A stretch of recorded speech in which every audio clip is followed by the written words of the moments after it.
شاہد خاقان عباسی صاحب پرانے سیاستدان ہیں، لمبے عرصے تک انہوں نے پاکستان مسلم لیگ نون کے ساتھ سیاست کی ہے، اور ظاہر ہے اور محترم نواز شریف صاحب کی جو سب سے بااعتماد ساتھی، آپ کو یاد ہوگا پاناما کے بعد جب موقع ملا، جگہ خالی ہوئی تو پرائم منسٹر آفس کے اندر شاہد خاقان عباسی صاحب کو ہی بٹھایا گیا تھا۔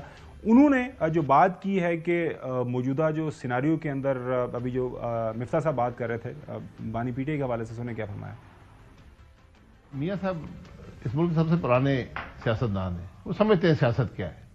ان کو بھی پتا ہے کہ آج جو آدمی جیل میں ہوتا ہے وہ مضبوط ہوتے جاتا ہے، جتنا اس پہ ظلم کریں گے اور مضبوط ہو جاتا ہے۔ والی بھٹو کو پھانسی لگ گئی، اس کے بعد بھی 40 سال اس کی جماعت اس معاملے پر چلتی رہی، ایک پھانسی پر۔ عمران خان تو آج الیکشن میں اس کی کیا پوزیشن تھی، آج اس سے بھی زیادہ مضبوط ہے۔ اچھا مفتو بھائی، ایک جو بات ہے وہ سمجھنے سے کم از کم میں بھی قاصر ہوں، فرینکلی سپیکنگ، اس میں کوئی دو رائے نہیں ہے کہ موجودہ حالات میں سب سے جو ایکسپیرینسڈ سیاستدان ہے اس کا نام نواز شریف ہے۔ سب سے زیادہ جو گورننس کے حوالے سے پاکستان کے جو مسائل ہیں ویل اویئر ہونا چاہیے۔ ظاہر ہے 80 سے آن ورڈ وہ فائنانس منسٹر ہے پنجاب کے، اس کے بعد پنجاب کے چیف منسٹر، پھر دین لانگ سٹوری۔ اپنی پارٹی کو انہوں نے ہیڈ کیا، 2/3 majority once upon a time لی، 2013 میں حکومت لی، چلائی انہوں نے۔ مطلب کوئی ایسا اینگل یا زاویہ نہیں ہے جسے ہم یہ ثابت نہ کر سکیں کہ وہ بہت ایکسپیرینسڈ ہیں۔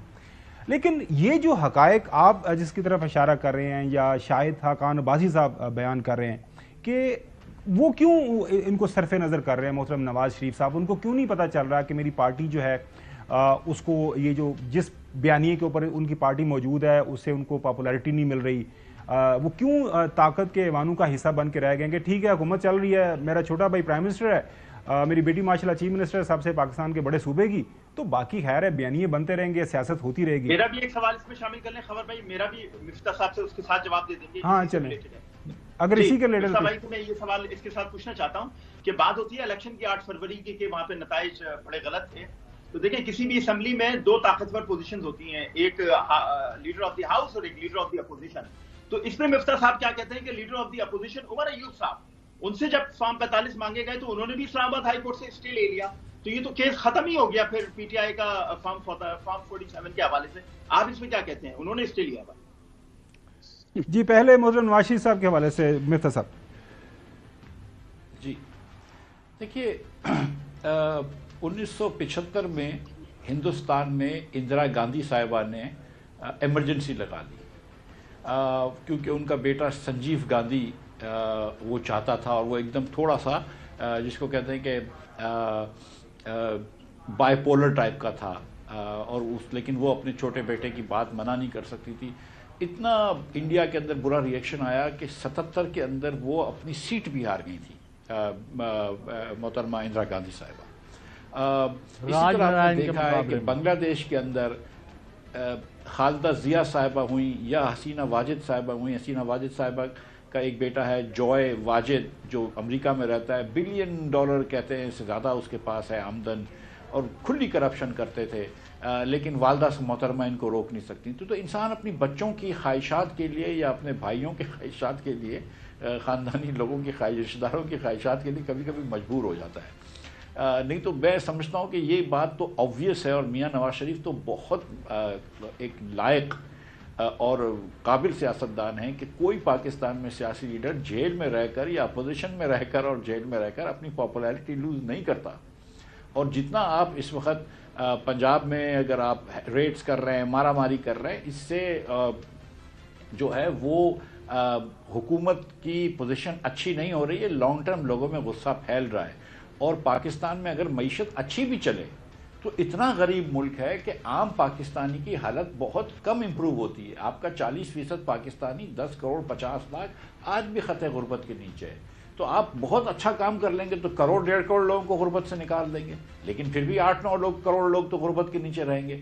تو یہ کہنا کہ ایک حکومت اپنی پرفارمنس اچھی بھی کر لے گی 2-3 سال تو وہ کوئی اتنا زیادہ فائدہ نہیں اٹھا سکے گی سیاست میں، جب تک کہ پیچھے سے نیریٹو ٹھیک نہ ہو۔ اور یہ بات ہم کو سمجھ سے حیرت ہے کہ میاں نواز شریف جیسے جید سیاستدان کس طرح یہ ہونے دے رہے ہیں، لیکن بہرحال یہی ہو رہا ہے۔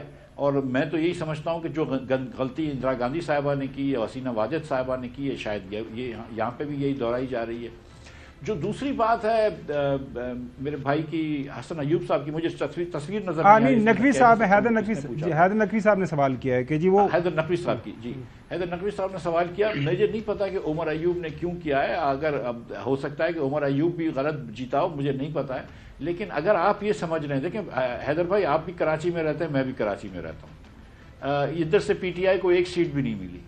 کچھ لوگ کہتے ہیں کہ پی ٹی آئی نے ادھر 20 سیٹیں جیتی ہیں, کچھ لوگ کہتے ہیں ادھر 19 سیٹیں جیتی ہیں. میں آج تک کسی سے نہیں ملا ہوں اپنے دفتر میں نجی بات چیت میں, پیپلز پارٹی کے دوست ہوئے, جماعت اسلامی کے دوست ہوئے, ایم کیو ایم کے دوست ہوئے, جس نے کسی نے 18 بھی کہی ہوں. 19 تو سب مانتے ہیں کہ 19 سیٹیں تو جیتے ہیں وہ لوگ.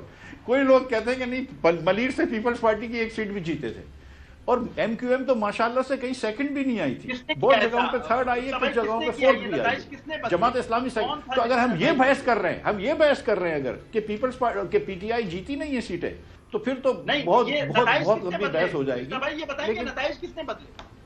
وہ جی مفتاح صاحب وہ کہہ رہے ہیں کہ یہ میرے لیے تو آسان یہی ہوگا نا کہ ایک منٹ جی میں جواب دے دیتا ہوں اس کا. دیکھیں میرے لیے تو وہ میرے دوست ہیں نا, وہ اکثر ہر چیز کی الزام جو ہے نا وہ بیوروکریسی پہ دے دیتے ہیں, کیونکہ وہ بیوروکریسی کا سب سے آسان ہوتا ہے. مطلب بیوروکریسی بھی بڑا شہر ہوتا ہے پاکستان میں, لیکن باقی شہروں کے سامنے تو بیوروکریسی تھوڑی سی ہمبل ہے. تو میرے لیے بھی آسان ہے کہ میں یہی کہہ دوں کہ الیکشن کمیشن کی ذمہ داری ہے اور یہاں پہ بس کر دوں. باقی آپ لوگ جائیے اینالسٹ ہیں, بالکل بتا دیجیے. صحیح حسن